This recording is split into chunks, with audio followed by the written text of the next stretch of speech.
Hello, જય Shri Krishna friends. તો આજે કમેન્ટનો જવાબ આપું છું હું. કમેન્ટ એવી છે કે દીદી હું 2 અફર્મેશન કર રહા હું ભાગ્યશાળી છું. હું મારા સબકોન્શિયસ માઇન્ડ પાસે જે માગું છું મને આસાનીથી મળી જાય છે. મેમ ડેઈલી સુબહ 30 મિનિટ કરતા હું બટ કુછ હો નહીં રહા હૈ. તો આમાં વિઝ્યુઅલાઇઝેશન કઈ રીતના કરવું મેડમ? આખો દિવસ આ જ માઇન્ડસેટમાં કઈ રીતે રહેવું?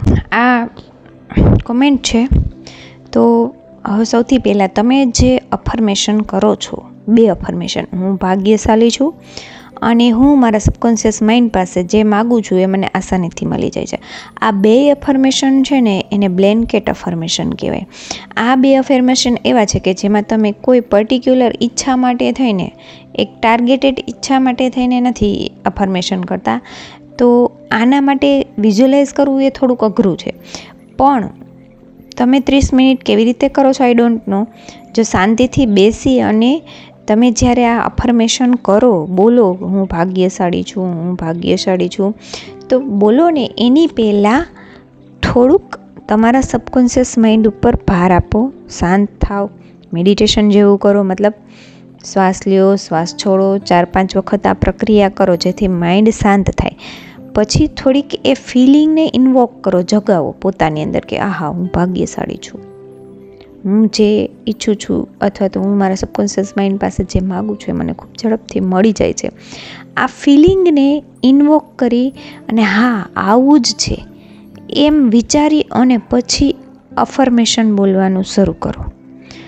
જેમ જેમ અફર્મેશન બોલાતા જાય એમ તમને એ ફિલિંગ બોડીમાં એક્સપિરિયન્સ થવી જોઈએ. કારણ કે આમ તો મેં ઘણું સાંભળ્યું છે કે રોબોટિક અફર્મેશન છે ખૂબ જ કામ કરે છે. રોબોટિક એટલે કાંઈ ફિલિંગ હોય કે ન હોય એમનેમ બોલવાના. પણ હું જ્યારે રોબોટિક અફર્મેશન કરું છું તો મને બહુ કંટાળો આવે છે. પણ હું જ્યારે આ રીતે અફર્મેશન કરું છું કે એમાં હું મારી ફિલિંગ અથવા તો મારું વિઝ્યુઅલાઇઝેશન રાખી અને અફર્મેશન કરું ત્યારે એનું રિઝલ્ટ બહુ સરસ મળે છે. બીજું, હવે તમે કેટલા ટાઈમથી કરો છો એ મને નથી ખબર. કારણ કે આપણી અંદર કેટલું રેઝિસ્ટન્સ છે ને એ કોઈ કહી જ ન શકે. એ કેટલા ટાઈમમાં તમારી જોડે સાચું થશે, મેનિફેસ્ટ થશે એ પણ કોઈ પણ કોચ ન કહી શકે. એ તમને એ કહી શકે કે હા તમે આ કરો. એ પછી ક્યારેક તમારે 2 મહિના કરવું પડે, 3 મહિના અફર્મેશન કરવા પડે, 4 મહિના પણ કરવા પડે અને ક્યારેક અઠવાડિયામાં પણ તમારું સબકોન્શિયસ માઇન્ડ એક્સેપ્ટ કરી લે. ટોટલી ડિપેન્ડ છે એના ઉપર કે તમારું સબકોન્શિયસ માઇન્ડ એ વાતને, એ અફર્મેશનને ક્યારે એક્સેપ્ટ કરે છે, ક્યારે એને સાચું માને છે, ત્યાર પછી એનું રિઝલ્ટ તમને મળે છે. એટલે હું એમ કહું, આ બ્લેન્કેટ અફર્મેશન બહુ સારા હોય છે, કરવું જ જોઈએ, રેગ્યુલર કરવા જોઈએ, એને મૂકવાના જ નહીં. ધીમે ધીમે એનું રિઝલ્ટ બતાશે 2, 4, 6, 8 મહિનામાં. પરંતુ એક પર્ટિક્યુલર ઈચ્છા માટે પણ તમે અફર્મેશન કરો. જેમ કે મને જોબ મળી ગઈ છે, હું ખૂબ ખુશ છું કે મને જોબ મળી ગઈ, મારો ડિઝાયર વેટ થઈ ગયો છે, મારો વજન ઉતરી ગયો છે, મારો આ સંબંધ ખૂબ જોરદાર થઈ ગયો છે. આ રીતનું પર્ટિક્યુલર અફર્મેશન હોવું જોઈએ. એને તમે વિઝ્યુઅલાઇઝ કરી શકશો. બાકી આને તો તમે વિઝ્યુઅલાઇઝ ન કરી શકો. આને તમારે ફીલ કરવાનું હોય. એ ફિલિંગ કેવી હોય કે તમે ખૂબ ભાગ્યશાળી છો? એ ફિલિંગ કેવી હશે? એ ફિલિંગ કેવી હશે કે તમે, હું જે મારી સબકોન્શિયસ માઇન્ડ પાસે માગું છું અથવા તો વિઝ્યુઅલાઇઝ કરું છું ખૂબ જ જલ્દીથી મને મળે છે. એ ફિલિંગ કેવી છે? એ ફિલિંગને ફીલ કરતાં શીખવાની છે. જેટલું તમે એ ફિલિંગમાં રહેતા શીખશો એટલું, અને એટલું ઝડપથી સાચું થશે. અને બીજું તમારું કે પૂછવાનું એવું છે કે આખો દિવસ આ માઇન્ડસેટમાં કેવી રીતના રહેવું? ચલો, આખો દિવસ આપણે આ માઇન્ડસેટમાં કેવી રીતના રહેશું? તમારે હું ભાગ્યશાળી છું આ તમે અફર્મેશન કરો છો 30 મિનિટ, બરાબર? પછી તમે જ્યારે બારે આવો છો, મતલબ તમે જોબ ઉપર જાઓ કે તમે ઘરમાં કે પાડોશમાં કે સગાવાલામાં જ્યાં જાઓ ત્યારે તમે કઈ વાતો કરો છો? આપણા તો નસીબ જ એવા છે. બીજું કોઈ એમ કહે કે નસીબમાં લખ્યું એ જ થાય, તમે એમ કહો હા એ સાચું છે, નસીબમાં લખ્યું હોય એમ જ થાય. તમે એમાં હાયે હા કરો છો તો તમે એ માઇન્ડસેટમાં નથી જે તમે અફર્મેશન કરો છો. એ માઇન્ડસેટમાં તમે ક્યારે આવશો? જ્યારે તમે વાતચીત કરતાં કરતાં જાણ્યા અજાણ્યા પણ એ અફર્મેશન મનમાં ટૂંકમાં એ રીતે તમે વર્તન કરતાં શીખશો કે ના ભાઈ કોઈ પણ પ્રોબ્લેમ આવે, કોઈ કાંઈ કહે હવે આવું થવાનું છે તો તમે એમ કહેશો ના ના ભાઈ આપણે તો લકી છે, આપણી જોડે કાંઈ ન થાય. તો તમે એ માઇન્ડસેટમાં છો, એ ભાગ્યશાળી તમે જે બોલો છો ને એ માઇન્ડસેટમાં તમે છો, જાણતા અજાણતા. એટલે એ માઇન્ડસેટમાં રહેવું હોય તો તમારે થોડાક દિવસો તો ખૂબ જ કોન્શિયસ થવું જોશે. કોન્શિયસ મતલબ ક્ષણમાં તમે શું વિચારો છો, શું બોલો છો એના ઉપર ધ્યાન રાખવું જોશે. તમારા માઇન્ડ ઉપર તમારે ધ્યાન રાખવું જોશે. તમે કોઈ જ્યારે વાત કરો ત્યારે એની વાતના ફ્લોમાં તમારે આવી જવાનું નથી. ત્યારે તમે એવા માઇન્ડસેટમાં આવો છો. પણ એવા માઇન્ડસેટમાં આવવા માટે આઈ થિંક મને એવું લાગે છે કે 2-3 મહિના તમારે અફર્મેશન કરવા પડે. આવા પછી તમે એવા માઇન્ડસેટમાં ધીમે આવવા લાગો. અને હું એમ કહું સવારે જેવી રીતના તમે અફર્મેશન કરો છો ને એ જ અફર્મેશન પાછા રાત્રે સૂવા સમયે પણ કરો. જ્યારે તમે સૂવા સમયે અફર્મેશન કરો છો ને ત્યારે ટ્રાન્સ જેવી પેલી હિપ્નોટાઇઝ જેવી અવસ્થામાં જઈને કરો. મતલબ રાતે થાક્યા હોય આપણને ઊંઘ તો આવતી જ હોય ત્યારે થોડુંક મેડિટેશન કરો. બહુ ઊંઘ આવી જતી હોય તો જરાક મોઢું ધોઈ ફ્રેશ થઈ અને પછી 2-5 મિનિટ શ્વાસ લ્યો, શ્વાસ છોડો, એવી રીતના મેડિટેશન કરો. અથવા તો 10થી ઊંધા ગણો, 25થી ઊંધા ગણો, 25, 24 એ રીતે, જેથી તમારું કોન્શિયસ માઇન્ડ છે એકદમ શાંત થતું જશે. પછી તમે શાંતિથી અફર્મેશનને દોહરાવો તમારા મનમાં. જે અફર્મેશન તમારે બોલવા છે એ દોહરાવો 5-10 મિનિટ 15 મિનિટનો એલાર્મ રાખીને દોહરાવો, બરાબર. પછી તમે સૂઈ જ જાઓ સીધા. જ્યારે સૂવાના હોય ને એક્ઝેક્ટ પહેલાં વસ્તુ કરો અને પછી ડાયરેક્ટ સૂઈ જાઓ. એ જે ફિલિંગ ઇન્વોક થઈ છે ને, જે ફિલિંગ તમારી અંદર જાગી છે ને કે હું ભાગ્યશાળી છું, હું મારા સબકોન્શિયસ માઇન્ડ પાસે જે માગું છું એ ખૂબ જ ઝડપથી મળી જાય છે, એ ફિલિંગમાં સૂતા શીખો. બાકી હા, એવું મને જાણવા મળ્યું છે અને ઘણા ઉપર અસર પણ થઈ છે કે રોબોટિક અફર્મેશન પણ ખૂબ સરસ રીતે ઝડપથી કામ કરે છે. પણ એ ક્યારે? જ્યારે તમારી અંદર રેઝિસ્ટન્સ બહુ ઓછો હોય ને ત્યારે. અથવા તો તમે એ વાતને પછી ભૂલી જાઓ, અફર્મેશન કર્યા પછી એ ભૂલી જાઓ. એની વિરોધમાં તો તમે કાંઈ બોલો જ નહીં. એ મહત્ત્વનું છે. તમારું એ માઇન્ડસેટ હોવું જોઈએ કે અચ્છા હું સબકોન્શિયસ માઇન્ડ પાસે માગું છું તો એ મને મળે જ છે, એ વિશ્વાસ હોવો જોઈએ. એ માઇન્ડસેટમાં તમારે રહેવું હોય તો તમારે એ વારંવાર યાદ કરવું પડે. કોઈ પણ પ્રશ્ન હોય તો ચિંતા નહીં કરવાની કે આ કેમ થશે, ત્યારે એમ કહેવાનું ઓહ આનું સોલ્યુશન તો મને મારા સબકોન્શિયસ માઇન્ડ પાસેથી મળી જશે. મને ખબર છે ખૂબ જ ઝડપથી મળી જશે. મને ખબર છે હું ખૂબ લકી છું, મારું તો આ કામ થઈ જ જશે. આ માઇન્ડસેટમાં હું છું એટલે હું કહું છું હું છું. કોઈ પણ પ્રોબ્લેમ આવે ને એટલે મને એક જ વિચાર આવે, મને મારો સ્ટાફ કે મારા ઘરમાં કાંઈ પણ થતું હોય તો બીજા લોકો વાત કરે કે હવે આમાં શું કરશું, કે હવે શું થશે, હવે તો આવું કરવું જોશે, હવે તો તેવું કરવું જોશે. એટલે મારો એક જ જવાબ હોય કાંઈ નહીં થાય, હું કહું ને આમ જ થશે. કોન્ફિડન્ટલી, હા 100%. અને એવું થાય, એવું જ રિઝલ્ટ મળે છે. પણ એનું કારણ એ છે કે મેં એ વિશ્વાસ મારી અંદર જગાવ્યો છે, અફર્મ કરીને, એને ફીલ કરીને કે ના થઈ જશે. પછી એની વિરોધમાં વિચાર ના કરીને, ટેન્શન ના લઈને. આ મહત્ત્વનું છે. સમજો કે મને એવું જાણવા મળે, હું ટીચર છું તો સ્કૂલમાં મને એવું જાણવા મળે કે 2 દિવસ પછી ચેકિંગ આવવાનું છે, આવું જાણવા મળે, બરાબર. એટલે મારી ઈચ્છા એવી હોય, હું તો એવી ખબર નહીં મેન્ટલી એવી જ છું, હું કહી દઉં કે નહીં આવે, ભલે ને બધાએ કીધું એ કાંઈ કોઈ આવવાનું નથી. મન થઈ ગયું તો હું એમ કહી દઉં. જો મેં કહી દીધું કે કોઈ આવવાનું નથી તો હું ક્યારેય નહીં બીવું એ વસ્તુથી કે કોઈ આવશે ને મારે એની તૈયારી કરવી. હું કોઈ તૈયારી જ ન કરું. અમુક આપણે રોજનીશી પૂરી કરવી હોય, અમુક કાગળિયા પત્ર કે આવું ઘણું બધું તૈયાર કરવાનું હોય જે ક્યારેક લેટ ચાલતું હોય તો હું એ ન કરું.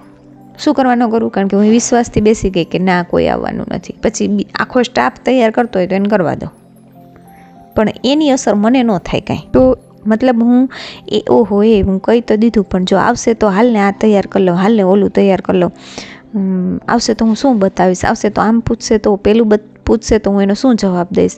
નો, આ વિચારો છો તો મતલબ તમે માઇન્ડસેટમાં જ નથી કે હું ભાગ્યશાળી છું, કે હું બોલું એ થઈ જાય છે, તો તમે માઇન્ડસેટમાં નથી.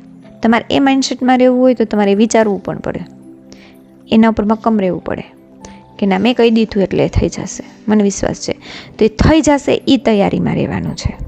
એ નહીં થાય ને એના ઓપ્શનની તૈયારી નથી કરવાની. તમે એમ માઇન્ડસેટમાં રહ્યા કેવા સમજાણું.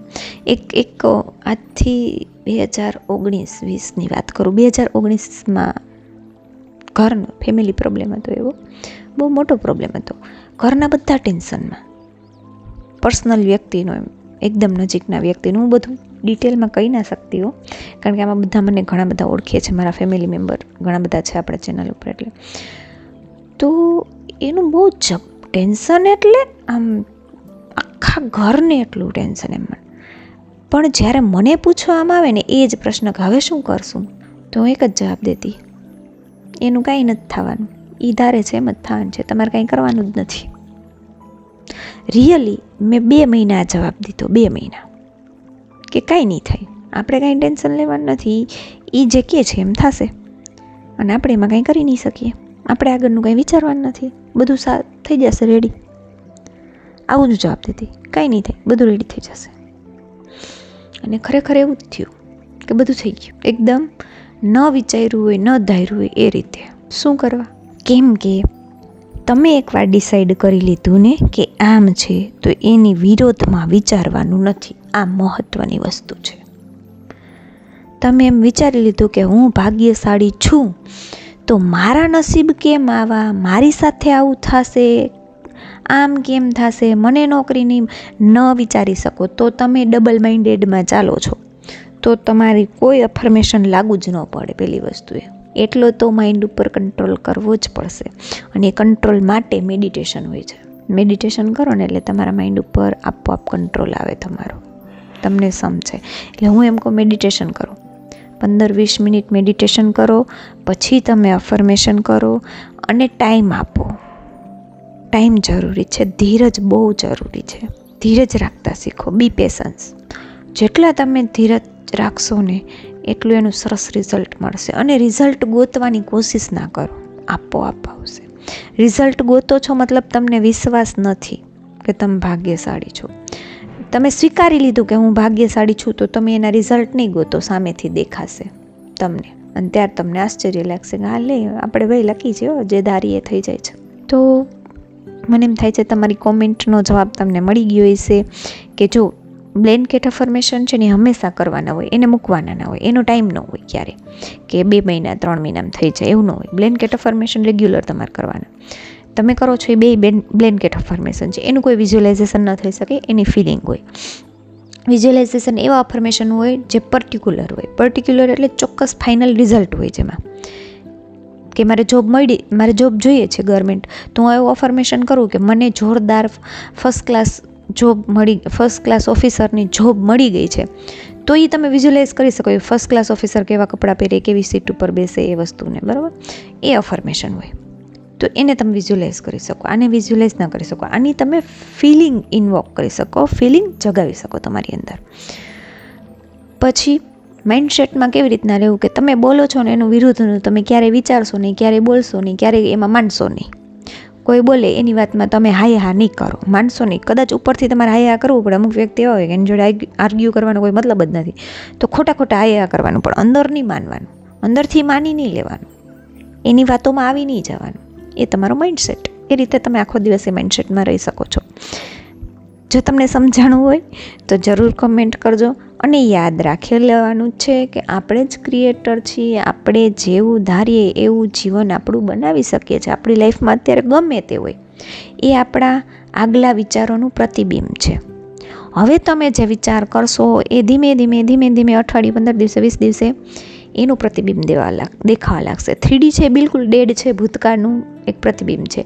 ડેડ એટલે એમાં કોઈ સત્ય કશું છે જ નહીં, જે પહેલાં વિચાર્યું છે એ છે. હવે તમારે શું જોઈએ છે અત્યારે વિચારશો તો આગળ આવશે. એટલે 3D ઉપર ફોકસ નહીં કરવાનું, એને જસ્ટ ઇગ્નોર કરતા શીખો. જેટલી તમે 3D ઇગ્નોર કરતા શીખશો ને એટલું જ ઝડપથી તમે તમારા ફ્યુચરને અત્યારે લઈ આવી શકશો. અને તમે તમારા વિચારો દ્વારા અથવા તમારી ફિલિંગ દ્વારા, તમારા વિઝ્યુઅલાઇઝેશન દ્વારા, કલ્પનાઓ દ્વારા તમે તમારું જીવન બનાવો છો. તો બધું તમારા જ હાથમાં છે. સામેવાળા માણસનું માઇન્ડ ફેરવવું ને એ પણ તમારા હાથમાં. અને સબકોન્શિયસ માઇન્ડનો એટલો પાવર છે ને કે વાત જ ન પૂછો. પૂરેપૂરી દુનિયાને તમારા માટે ફેરવી નાખે. આ સત્ય છે, તમે માનો કે ના માનો, એટલો પાવર છે. સબકોન્શિયસ માઇન્ડના પાવર વિશે એક વિડીયો અલગથી બનાવશું આપણે, તમને વિશ્વાસ આવી જશે કે ના સાચું છે. તો બસ એ પાવર ઉપર વિશ્વાસ રાખી અને વિચારતા શીખો. સબકોન્શિયસ માઇન્ડમાં કેમ ઉતારવું એ જ શીખવાનું છે.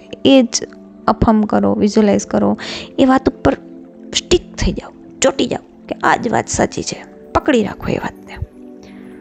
2 મહિના, 4 મહિના, 6 મહિના, જેટલી વાર પકડવી પડે એટલું નહીં પકડવું પડે, આઈ નો. પણ આ તો હું તમને કહું છું કે થોડીક ધીરજ સાથે આ વસ્તુ કરો એટલે થઈ જશે. અને યાદ રાખો, તમે જ ક્રિએટર છો, તમે જ કરતા ધરતા છો. તમે તમારા જીવનને ધારો એવું બનાવી શકો છો. And don't be just listener. ખાલી સાંભળનારા ના બનો, બી અ ડુઅરર. કરનારા બનો. જેટલું તમે પ્રેક્ટિકલી કરશો, પ્રેક્ટિકલી એટલે કોઈ જઈને એક્સરસાઇઝ કરવાનું નથી. પ્રેક્ટિકલીમાં શું કરવાનું થાય? મેડિટેશન કરવાનું થાય, 10-15 મિનિટ દરરોજ અફર્મેશન, સવારે સાંજે ગ્રેટિટ્યૂડ કરવાનું થાય. મતલબ મનથી વિચારવાનું. એ પણ પ્રેક્ટિસ છે એક પ્રકારની. મનથી પોઝિટિવ વિચારતા શીખો. તમારી ઈચ્છાઓ વિશે તમારા ઉપર ધ્યાન આપો કે હું શું વિચારું છું, મારે શું વિચારવાનું છે હવે, મારે શું કરવાનું છે હવે, એ બધી વસ્તુ ઉપર. એ તમે કરશો એટલે તમને એનું રિઝલ્ટ જરૂર દેખાશે. અને વિડીયો જો પસંદ આવ્યો હોય તો લાઇક કરો, શેર કરો, સબસ્ક્રાઈબ કરો, શેર જરૂર કરો, જેથી કરીને બીજા લોકોને પણ જાણવા મળે છે કે અચ્છા, હું જ ક્રિએટર છું, હું મારા જીવનમાં ધારું એ કરી શકું છું. જેથી લોકોને એક આશા મળે. Thank you.